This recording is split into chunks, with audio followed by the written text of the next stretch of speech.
Welcome to Reliable Analysis. We are going to read Glimpses of India in the book First Flight. The name of the book is First Flight, and it's Glimpses of India. The chapter contains 3 parts. इसका एक part है a baker from Goa, next part है कुर्ग, और third part है T from Assam. तो at this time we are going to read first part of this chapter. It is a baker from Goa. A baker from Goa has been written by Lucio Rodriguez. तो baker from Goa, ये गोवा के ऊपर पुर्तगालियों के शासन की याद दिलाता है. पुर्तगाली लोग तो भारत से चले गए, जैसे अंग्रेज लोग भारत से चले गए वैसे पुर्तगाली लोग भी भारत से चले गए,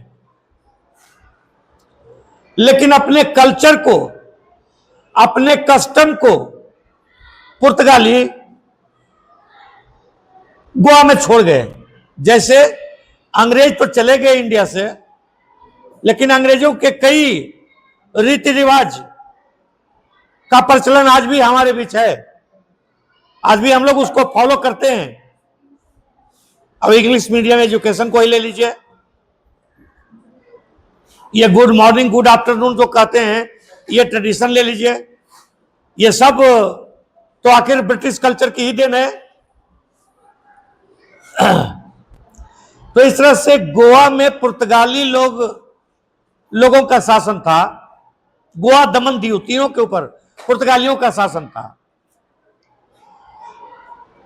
और आप लोग ये तो मानते होंगे कि लोगों का फूड हैबिट भी अलग अलग होता है.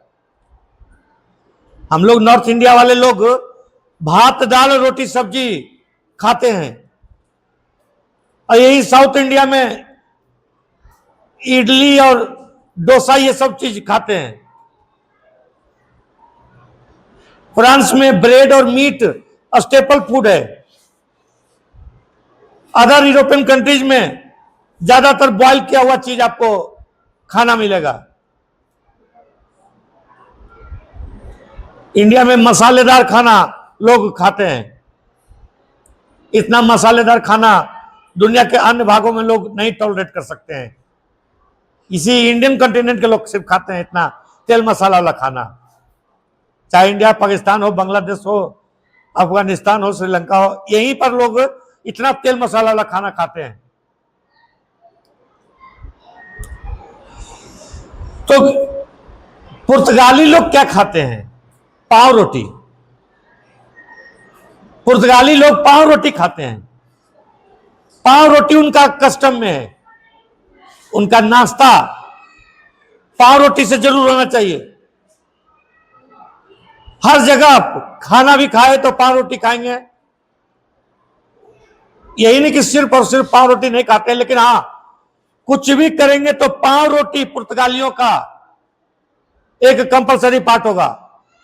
बर्थडे सेलिब्रेशन करेंगे तो पाव रोटी का मिठाई होना जरूरी है. कोई और सेलिब्रेशन करेंगे तो पाव रोटी जरूरी है, ब्रेड जरूरी है.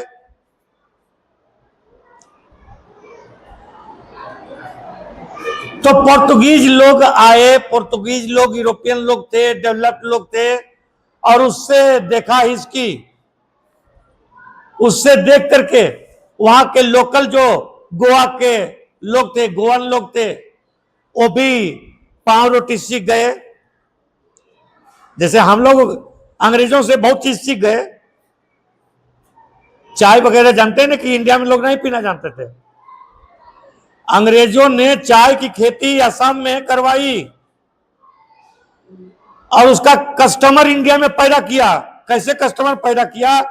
तो चौक चौराहे पर हर जगह चाय बना बना करके लोगों को फ्री में पिलाया. कहा कि देखिए ये अच्छा चीज है, हम भी पीते हैं, आप भी पीजिए। सबको बना करके दिखाया, आपने भी पिया, कहा कि आप भी पीजिए, डरिए मत। तो सब सोचा कि अपने पी रहा है तो हम भी पीते हैं। तो पिया तो मीठा लगा, बढ़िया लगा। तो सब कहा कि और दीजिए। सबको पिलाया हर जगह। और जब इंडियन लोगों को आदत लग गया तो अंग्रेज चाय न सिर्फ पिलाते थे बल्कि चाय का पैकेट और चीनी वगैरह भी देते थे कि जाइए घर में बना करके अपना परिवार बाल बच्चा को पिलाइए। और ऐसे करके पूरा इंडिया में चाय का प्रचलन कर दिया ब्रिटिश ने। और जब पूरा इंडिया के लोग चाय अब मांगने लगे तब फिर बेचना शुरू कर दिया, चाय का बिक्री शुरू कर दिया। तो कहने का मतलब है कि ये तो कोई भी कंपनी का आदत होता है कि वो पहले लोगों को हैबिचुएटेड करता है, आदत लगाता है, लोगों को जानकारी देता है, फिर उसका परचेज शुरू हो जाता है। तो पुर्तगाली लोग पाव रोटी खाते थे, उसका देखा इसकी देख करके गोवन लोग भी पाव रोटी शुरू कर दिए। तो गोवा के लोगों का ये कल्चर पुर्तगालियों के चले जाने के बाद भी रह गया। आज भी आप गोवा के शहर तो दूर गांव में भी जाइएगा तो पाव रोटी के प्रति लोगों की ललक आपको दिखाई देगी। पाव रोटी का नाम सुनते ही गोवा के लोगों के मुंह में आज भी पानी आ जाएगा। पाव रोटी का मतलब वही नहीं ब्रेड जो हम लोग के यहाँ जनरली कुछ लोग खाते हैं चाय के साथ, सिर्फ वही नहीं, पाव रोटी का बहुत तरह का मिठाई भी बनता है। हम लोग के यहाँ के बच्चे जो है वो जिलेबी और रसगुल्ला खाते हैं, समोसा खाते हैं, टॉफी खाते हैं, और गोवा के बच्चे पाव रोटी खाते हैं। पाव रोटी का ही तरह तरह का मिठाई बना हुआ रहता है। तो पुर्तगालियों के चले जाने के बाद भी गोवा में किस प्रकार से जो है पाव रोटी का क्रेज है, तो ये एक याद करने के लिए इस स्टोरी को लिखा गया है लुसियो रोड्रिग्स के द्वारा।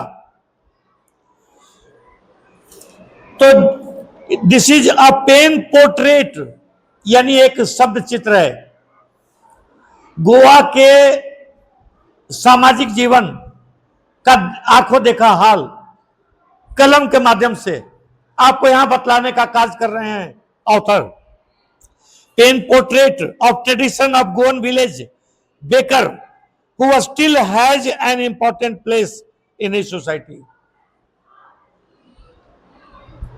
सोसाइटी में जिस चीज का क्रेज होता है वो काम जो आदमी करता है वो माला माल हो जाता है।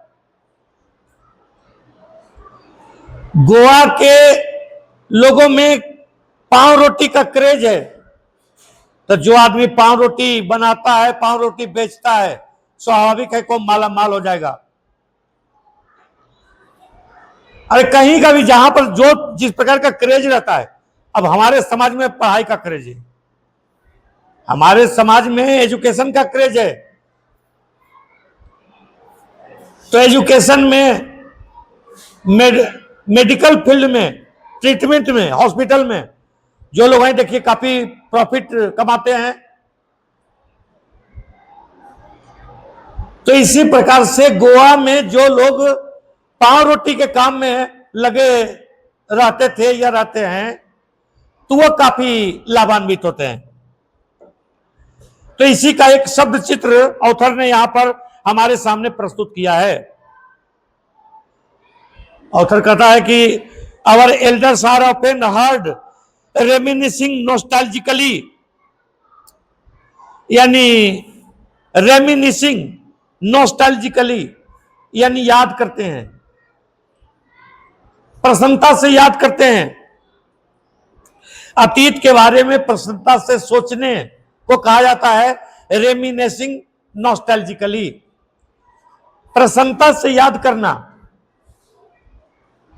तो our elders are often hard reminiscing nostalgically, यानी हमारे पूरे एल्डर बड़े लोग जो हैं वो अभी भी बहुत प्रसन्नता से याद करते हैं कि जाने कहां गए वो दिन जब पाव रोटी का क्रेज था, जब पुर्तगाली लोगों का शासन था गोवा के ऊपर।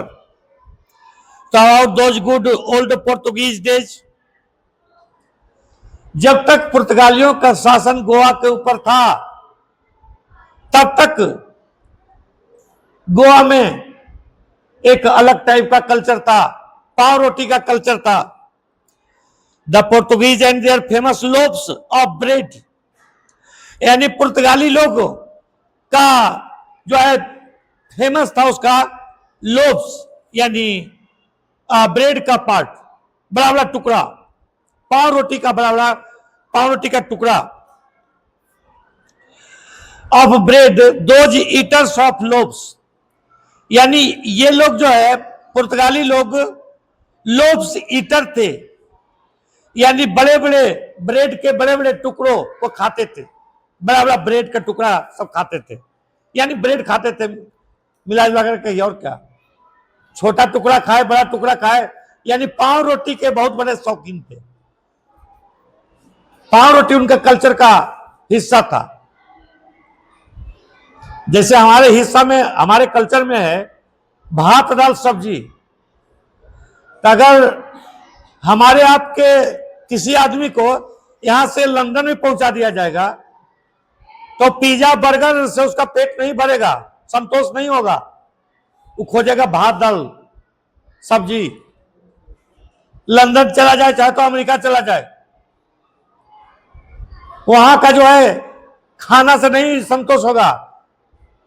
मैंने अनेक आदमियों से ऐसा बात किया है, जिनको मौका मिलता है इंग्लैंड जाने का, अमेरिका जाने का, तो बहुत आदमी से बात किए हैं, तो कहता है वहां का खाना से हम तो भूखे रह जाते हैं, पेट नहीं भरता है।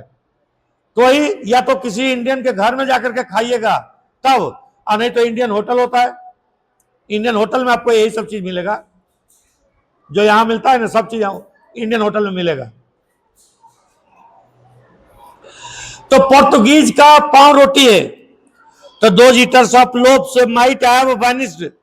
ऑथर कहता है कि आज पाव रोटी खाने वाले जरूर गायब हो गए हैं, यानी पोर्तुगीज चले गए हैं, लेकिन उनका यह कस्टम आज भी जिंदा है गोवा में। But the makers are still there. साथ ही साथ एक बार जब आदत लग गया पुर्तगालियों का देख करके, पुर्तगालियों को देख करके वहां के लोकल लोगों को पाव रोटी खाने का आदत लग गया, तो आज भी वो खा रहे हैं पाव रोटी। और जो पाव रोटी बनाने वाले थे वो भी आज भी बना रहे हैं पाव रोटी।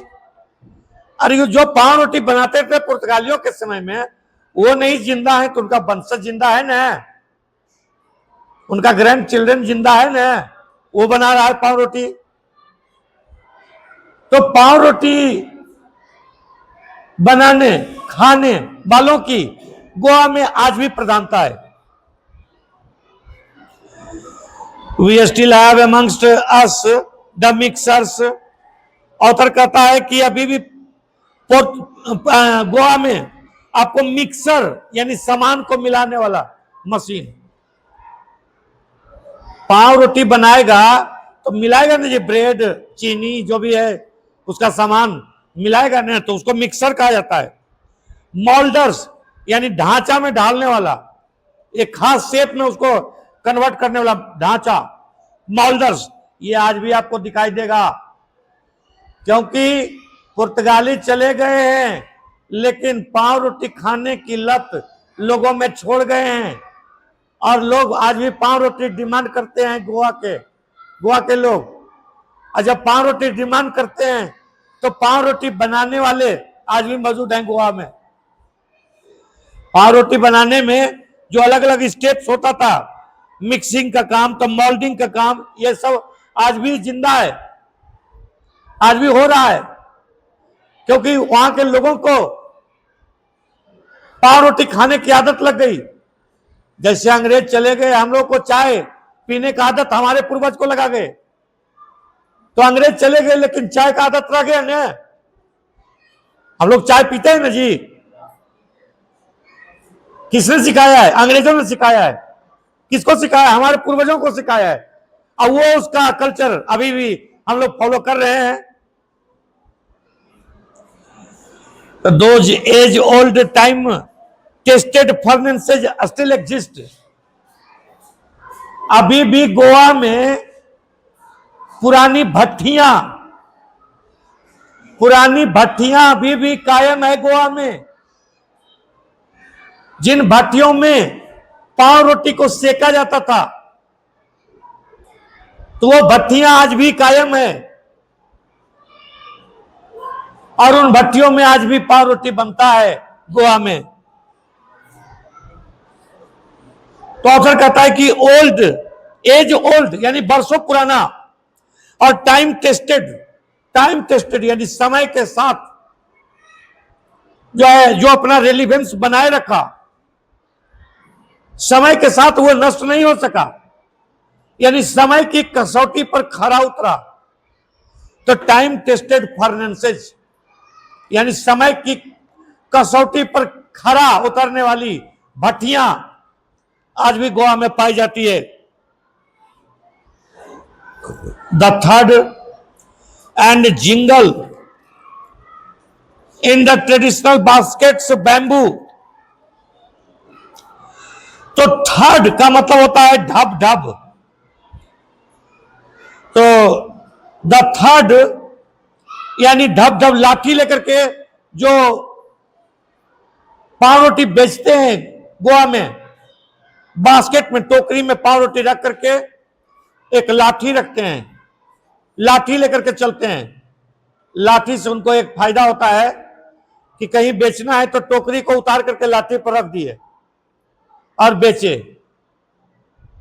तो लाठी उनका इस काम में आता है, पाव रोटी बेचने के काम में आता है।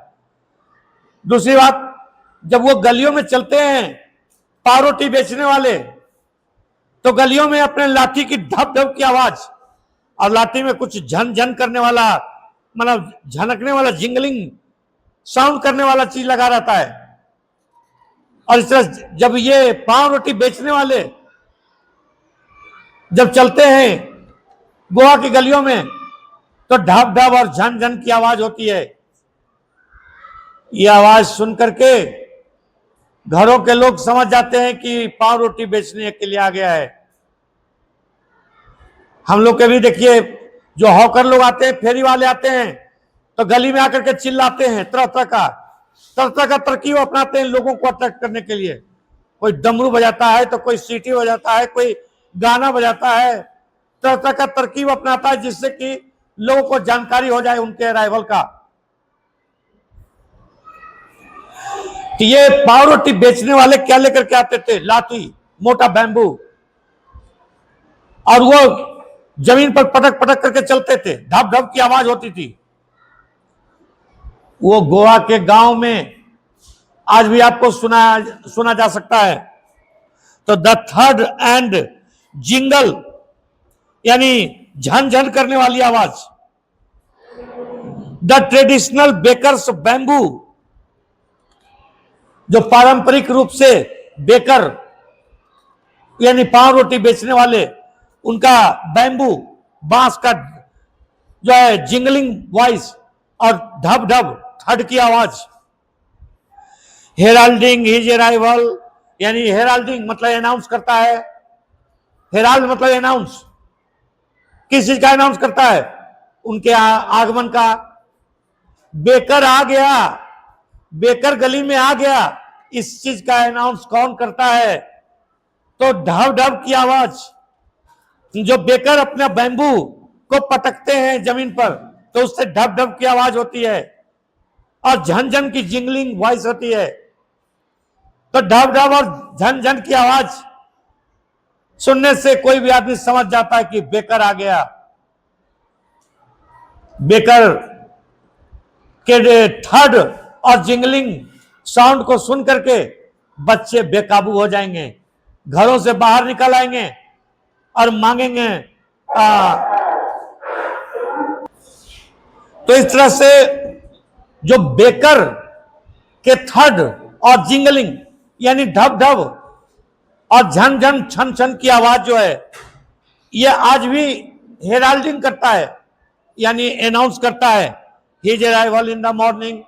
सुबह सुबह बेकर के आने का अनाउंसमेंट करता है कि बेकर आ गया। Can still be heard in some places, अभी भी गोवा के कुछ भागों में बेकर के अराइवल का थर्ड और जिंगलिंग साउंड को सुना जा सकता है। कहने का मतलब है कि पुर्तगाली लोग चले गए लेकिन उनका कस्टम आज भी जिंदा है। आज भी गोवा के जो लोग हैं वो पाव रोटी से अपना प्रेम बनाए हुए हैं, चाव बनाए हुए हैं, और बेकर भी आज भी बेचते हैं और उसको खाने वाले लोग भी हैं। Maybe the father is not alive but the son still carries on the family profession. जैसा कि आपको पहले बताया कि जो बेकर थे, जो लोब्स, जो ब्रेड इत्यादि बनाते थे, तो वो नहीं है, लेकिन उनके जो है जो फैमिली मेंबर्स हैं, उनके ग्रैंड चिल्ड्रन जो हैं, वो उनका प्रोफेशन को, उनके बिजनेस को अभी भी मेंटेन किए हुए हैं और वो लोब्स, ब्रेड इत्यादि बनाने का काम जारी रखे हुए हैं और लोगों को मिल जा रहा है तो लोग खाते हैं। आदत लगा हुआ है, जिसके पूर्वज खाते थे ब्रेड, तो आज के लोग भी खाते हैं ब्रेड। तो these bakes are even today known, bakers are known today even as a pader in Goa। Portuguese लोग बेकर को कहते थे पादेर, बेकर को। आज भी बेकर लोग गलियों में घूमते हैं गोवा में और आज भी उनको पादेर कहा जाता है। प्राचीन समय से नाम चला रहा है। जानते हैं कि नाम वगैरह जल्दी बदलता है, नाम कौन रखता है ये कोई आदमी जानता नहीं कि नाम किसी चीज का, किसी आदमी का, किसी जगह का कौन रखा है, किसी को नहीं मालूम रहता है। अरे ये पटना है, इसका नाम पटना कौन रखा है किसी को है मालूम क्या? इसका कई नाम तो हम ही जानते हैं। इसका एक समय नाम था कुसुमपुर, एक समय नाम था पाटलिपुत्र, तो अभी पटना है। तो मतलब कई नाम तो इसका समय समय पर बदलता रहा है। तो कौन रखा, कब तक रखा, कैसे बदल गया, रहस्य की बात है, कोई नहीं जानता है। तो इस तरह से पादेर कहा जाता था बेकर को गोवा में, पादेर। और आज भी पादेर लोग पाए जाते हैं, आज भी उनको पादेर ही कहा जाता है। ऑथर कहता है कि during our childhood in Goa the baker used to be our friend. Author कहता है कि बचपन में जो बेकर होते थे हम लोगों के दोस्त होते थे।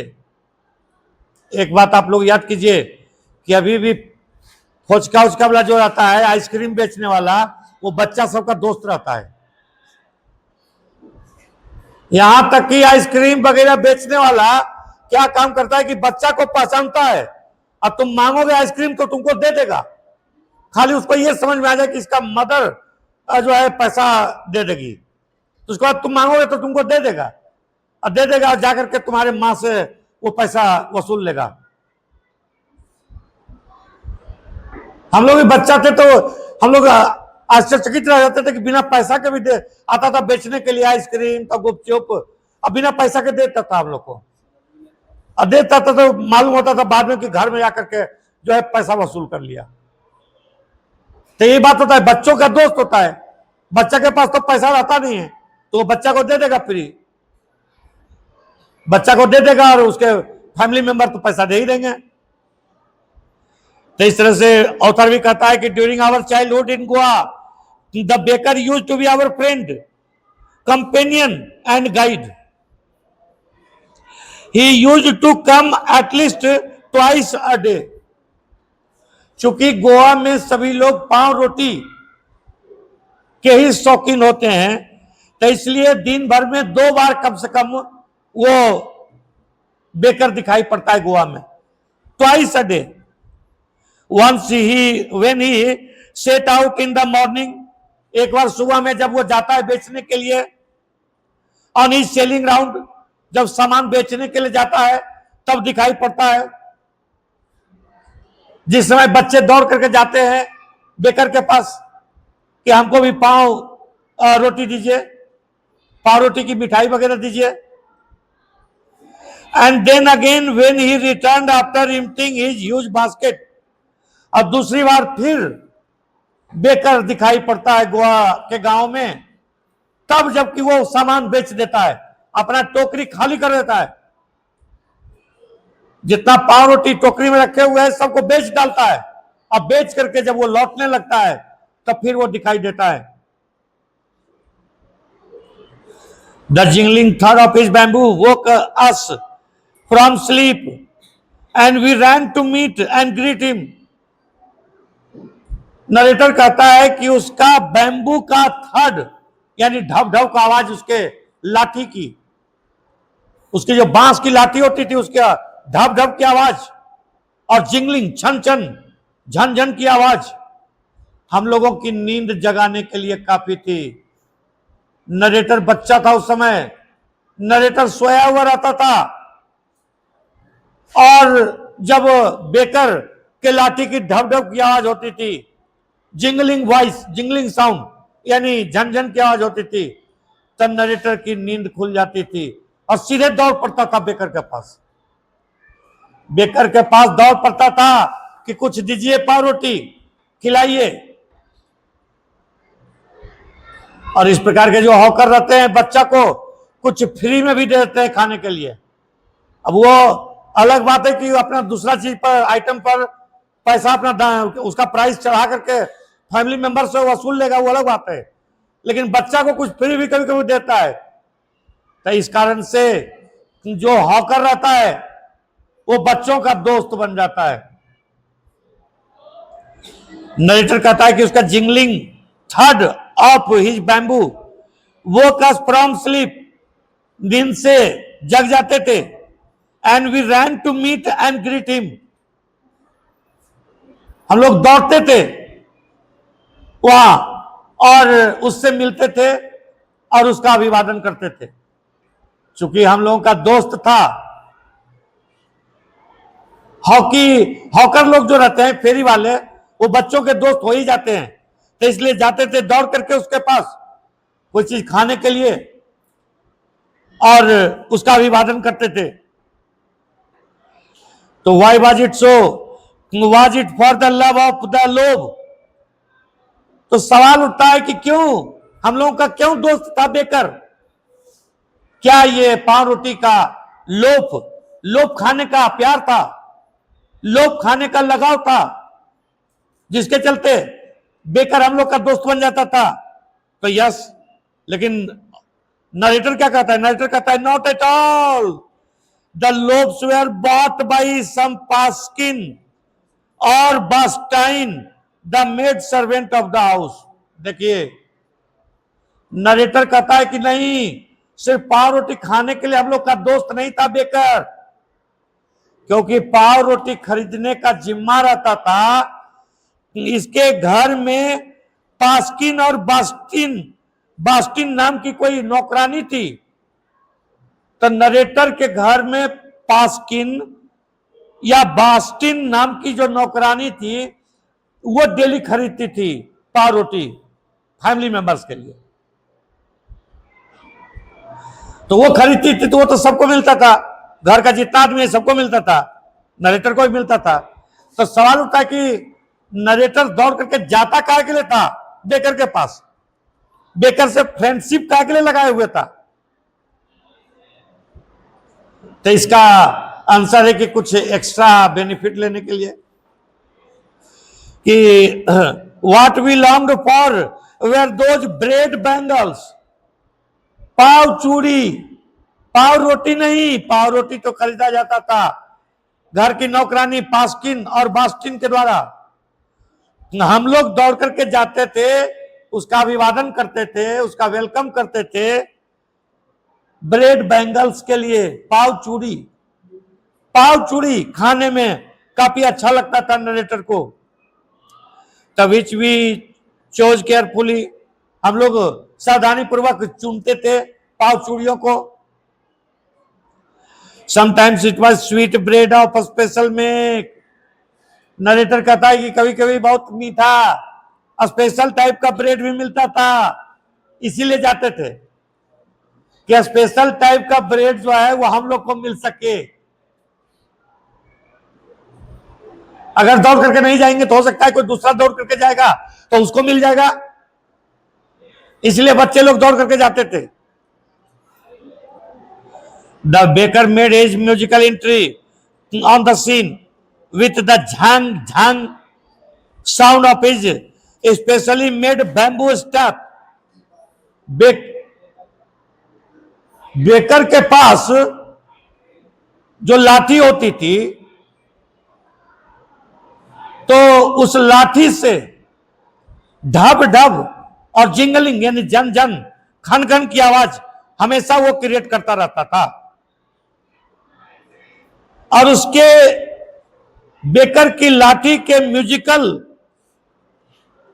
साउंड से जो है वो सीन काफी मनोरम हो जाता था।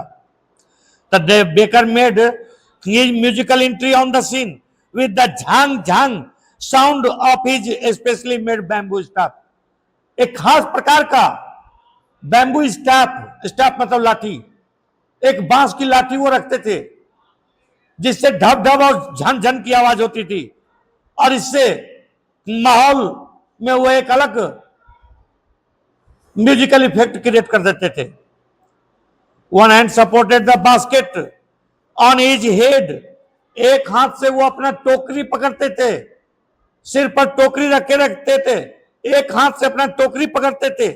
And the other banged the bamboo on the ground. और दूसरे हाथ से अपने बांस की लाठी को पटकते थे जमीन पर।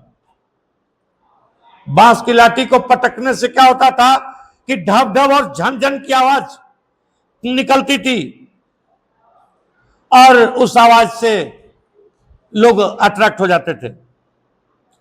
They would greet the lady of the house with good morning. ये बेकर जो होते थे घरों की लेडीज को गुड मॉर्निंग कहते थे, घरों की लेडीज को अभिवादन करते थे।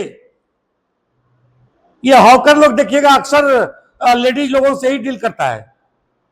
बहुत हमारे समाज में भी देखिए बहुत सारा काम जो है लेडीज लोग ही डील करेगी, जेंट्स लोग बहुत कम डील करते हैं। तो हॉकर लोग जो है वो जो भी सब्जी बेचने आएगा या जो सामान बेचने के लिए आएगा तो देखिएगा कि अक्सर लेडीज से ही डील करता है।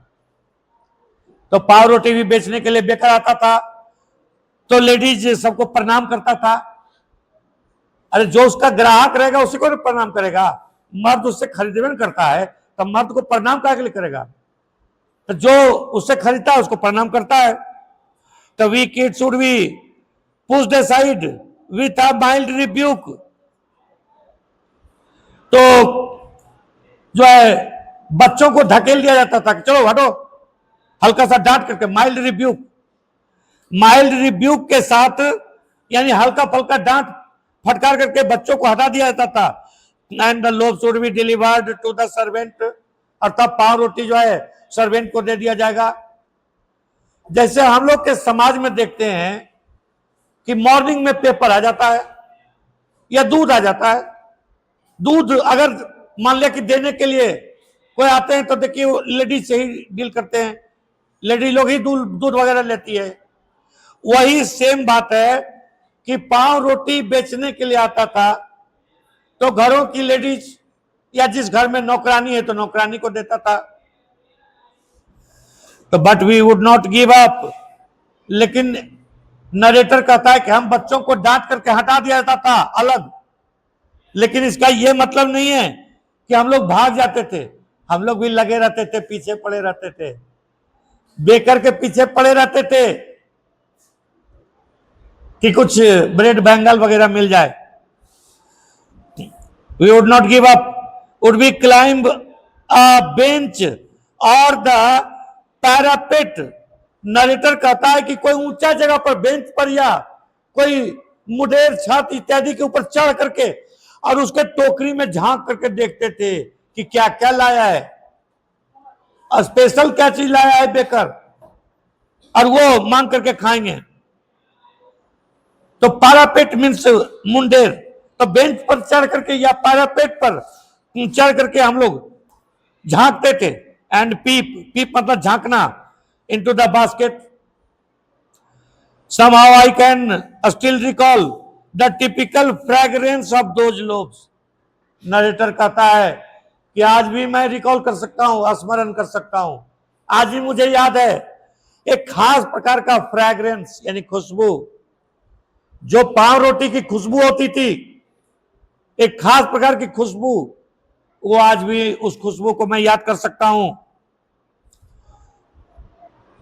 ये बेकर लोग लोब्स देते थे, पाव रोटी देते थे, ब्रेड देते थे बड़ों के लिए, lobes for the elders and the bangles for the children. बच्चों को बैंगल्स देते थे, ब्रेड बैंगल्स, पाव चूड़ी, बच्चों को पाव चूड़ी देते थे। Then we did not even care to brush our teeth. और अगर एक बार बेकर पाव चूड़ी दे दिया, ब्रेड बैंगल दे दिया, तो हम लोग परवाह नहीं करते थे कि मुंह धोए हैं या नहीं धोए हैं, सीधे उसको खा जाते थे। क्योंकि बेकर काफी सुबह में आता था, जिस समय बच्चे सोए हुए रहते थे। नरेटर उस समय चाइल्डहुड में था, तो जिस समय नरेटर सोया हुआ रहता था, बेकर आ जाते थे। लाठी की ढप ढप और झन झन की आवाज होती थी। नरेटर और अन्य बच्चे दौड़ करके चले जाते थे, बेकर का अभिवादन करते थे। और बेकर इन लोगों को फुसला करके रखने के लिए पाव छुरी देता था, ब्रेड बैंगल्स देता था। और ब्रेड बैंगल देता था तो हम लोग ये नहीं देखते थे कि अभी सो करके उठे हैं, मुंह नहीं धोए हैं, सीधे खा जाते थे। क्यों क्यों नहीं खाएंगे? हाथी इतना बड़ा जानवर है, वो तो मुंह नहीं धोता है। Wash our mouth properly and why should we would take the trouble of plucking the mango leaf for the toothbrush। तो कौन इतना जहमत करने जाएगा कि आम का दतमन तोड़ेगा, दतमन करेगा। And why was it necessary? दतमन करना जरूरी क्यों है? कौन कह दिया कि दतमन करना जरूरी है, मुंह धोना जरूरी है? The tiger never brush his teeth.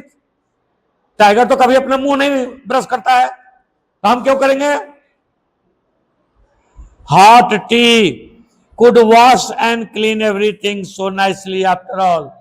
और सबसे बड़ी बात है कि जो गरम गरम चाय है वो सब कुछ मुंह में साफ करके रख देगा। गरम गरम चाय से मुंह साफ हो जाएगा। पाव रोटी खाएंगे, चाय पिएंगे, और चाय पिएंगे तो मुंह अपने आप साफ हो जाएगा। तो ब्रश करने की आवश्यकता क्या है? जिस प्रकार से हम लोगों के यहां देखते हैं कि ट्रेडिशन क्या चीज होता है कि प्राचीन काल में हमारे पूर्वज लोग बनाते थे लड्डू, खाजा। तो आज भी शादी विवाह में आप कितना भी छेना, रसगुल्ला, गुलाब जामुन और चमचम बना लीजिए, लेकिन शादी विवाह में गिफ्ट में जाता है क्या? लड्डू जाता है, बुनिया जाता है, खाजा जाता है। क्यों?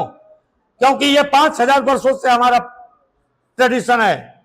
हमारे पूर्वज 5000 वर्षों पहले से ये खाजा वगैरह बनाते थे, लड्डू वगैरह बनाते थे, और वो शादी में गिफ्ट देते थे। तो वो परंपरा आज भी कायम है।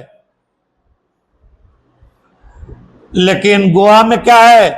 कौन सा मिठाई चलता है?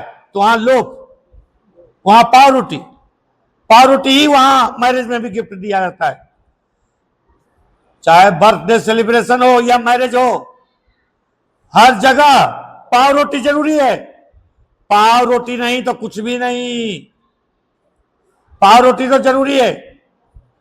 तो लोगों का अपना अपना कस्टम भी बहुत कुछ होता है।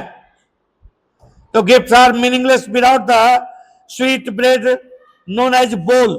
तो देखिए खास प्रकार का मिठाई, बोल उसका नाम है, बोल मिठाई का नाम है। ये पाव रोटी का मिठाई है।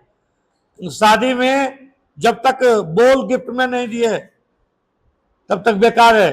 हम लोग क्या शादी में गिफ्ट वगैरह में देते हैं लड्डू, बुनिया, खाजा, अभी छेना का मिठाई, लेकिन गोवा में बोल दिया जाता है पाव रोटी का मिठाई।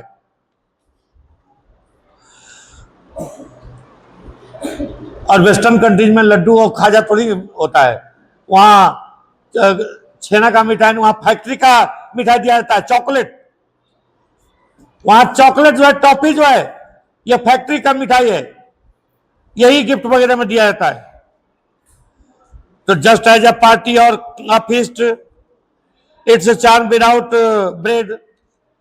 तो चाहे कोई पार्टी हो, चाहे कोई भोज हो, पाव रोटी नहीं तो पार्टी नहीं, पाव रोटी नहीं तो कोई भोज नहीं। हर जगह पाव रोटी की आवश्यकता है। Not enough can be said to show how important a baker can be for a village। अब इस परिस्थिति में आप खुद ही समझ सकते हैं कि एक बेकर की कितनी अहमियत होती होगी। जब पाव रोटी के बिना कोई रह नहीं सकता है, तो फिर एक बेकर का कितना महत्व होगा।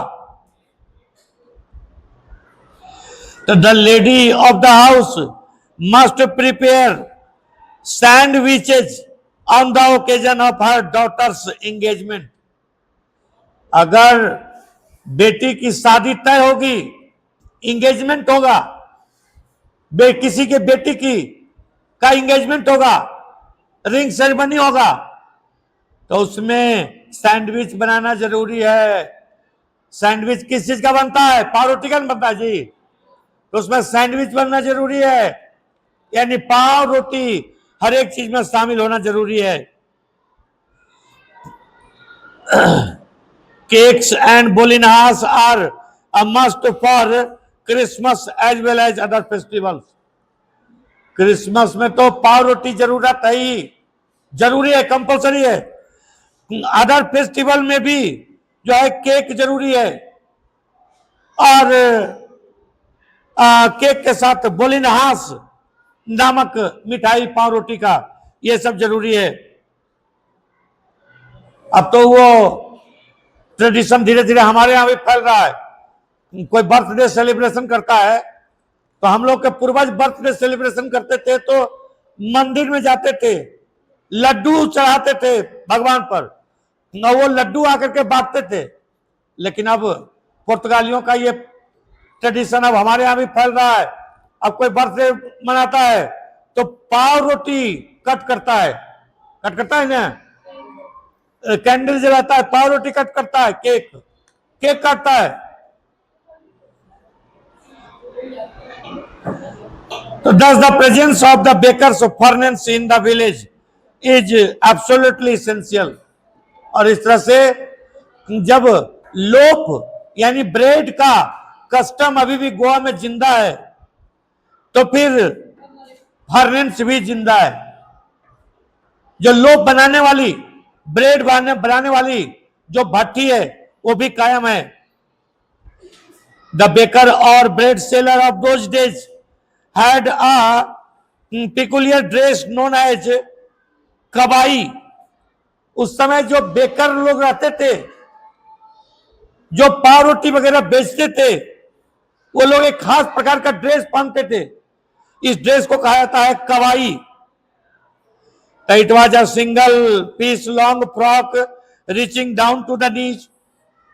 ये एक ही प्रकार का फ्रॉक टाइप का रहता था, जैसे लड़की लोग पहनती है फ्रॉक, उसी टाइप का फ्रॉक रहता है, और ये घुटना से नीचे तक रहता है, एक ही पीस। इसको कवाई कहा जाता है। तो in our childhood we saw bakers wearing a shirt and a trousers which were shorter than full length ones and longer than half pants। Even today anyone who wears a half pant, तो उस समय के baker एक प्रकार का dress और पहनते थे, trousers which where shorter than full length. एक प्रकार का ट्राउजर पहनते थे, पूरा नहीं, घुटना से नीचे तक का, तो shorter than full length. And longer than half pant, half pant से बड़ा और फुल पैंट से छोटा। आज भी इस प्रकार का ड्रेस कोई पहने हुए अगर दिखाई देता है तो लोग कहते हैं कि लगता है पादेर है। कि ये लोग एक ऐसा हाफ पैंट पहनते थे, जो बेकर लोग थे, कि हाफ पैंट से बड़ा था और फुल पैंट से छोटा था। अभी भी आप ऐसे पैंट लोगों को पहने हुए देखते होंगे, जो हाफ पैंट से बड़ा रहता है लेकिन फुल पैंट भी नहीं रहता, छोटा रहता है। साथ ही साथ ये लोग पहनते थे तो bakers wearing a shirt and trouser, और ये एक शर्ट भी पहनते थे। तो even today anyone who wears a half pant which reaches just below the knees invites the comment that he is dressed like a पादेर। तो कोई ऐसा ड्रेस पहने हुए रहता है, शर्ट और फुल पैंट, वो उस टाइप का कि जो हाफ पैंट से बड़ा घुटना से नीचे तक है लेकिन फुल पैंट नहीं है, फुल पैंट से छोटा हाफ पैंट से बड़ा। तो लोग अभी भी कमेंट कर देते हैं गोवा में कि लगता है पादेर है। The baker usually collected his bills at the end of the month. Baker महीना भर पाव रोटी बांटते थे और महीना में एक दिन बिल कलेक्ट करते थे, पैसा लेते थे, महीना में एक दिन। Monthly accounts used to be recorded on some wall in pencil. पूरा महीना का जितना भी पाव रोटी दिया है दीवार वगैरह पर कहीं पेंसिल से लिख देते थे बेकर। तो baking was indeed a profitable profession in the old days. और इस तरह से बेकर का काम जो था बहुत प्रॉफिटेबल बिजनेस था, क्योंकि सोसाइटी में जिस चीज का क्रेज रहेगा उसी काम को करने में प्रॉफिट रहेगा जी। सोसाइटी में लोग जो, अब जैसे आज का लड़का लड़की सब, ये बच्चा सब कहिए, आज का बच्चा सब खोजता है कुरकुरे। तो कुरकुरे जो बनाने वाला कंपनी उसको फायदा होगा, जो बेचने वाला कुरकुरे है उसको फायदा होगा, क्योंकि उसका सेलिंग काफी होगा। कहीं भी कुरकुरे लेकर के रख दीजिएगा तो बिक जाएगा। तो जिस चीज का सोसाइटी में डिमांड होता है उस काम को करने से फायदा होता है। तो the baker and his family never starved. जो लोग बेकर होते थे उनके परिवार सुखी संपन्न होते थे, कभी भूखे नहीं मरते थे, क्योंकि बेकिंग का प्रोफेशन प्रॉफिटेबल प्रोफेशन था। जो बेकिंग के काम में लगे रहते थे ये लोग प्रोस्पेरस हो जाते थे, मालामाल हो जाते थे। Their plump physique was an open testimony to this. और जो बेकर लोग रहते थे अच्छा पैसा कमाते थे, खा करके हिस्ट पुष्ट रहते थे, मोटे ताजे रहते थे, तो उनका प्लम्प फिजिक यानी मोटा ताजा जो है शारीरिक गठन, इस बात का टेस्टिमोनी था, यानी ज्वलंत उदाहरण था कि बेकर लोगों को प्रॉफिट काफी अधिक होता है। बेकर लोग प्रोस्पेरस होते थे, धनी मानी होते थे। Even today, any person without a jackfruit, with a jackfruit-like physical appearance, is easily compared to a baker. आज भी गोवा में जो है कोई आदमी मोटा ताजा अगर जैक फ्रूट के जैसा यानी कटहल के जैसा मोटा ताजा रहता है तो लोग उसको बेकर समझते हैं, कहते हैं कि लगता है बेकर है यानी पादेर है, इतना मोटा ताजा है सो पादेर है। This is the end of the explanation of this chapter. Thank you.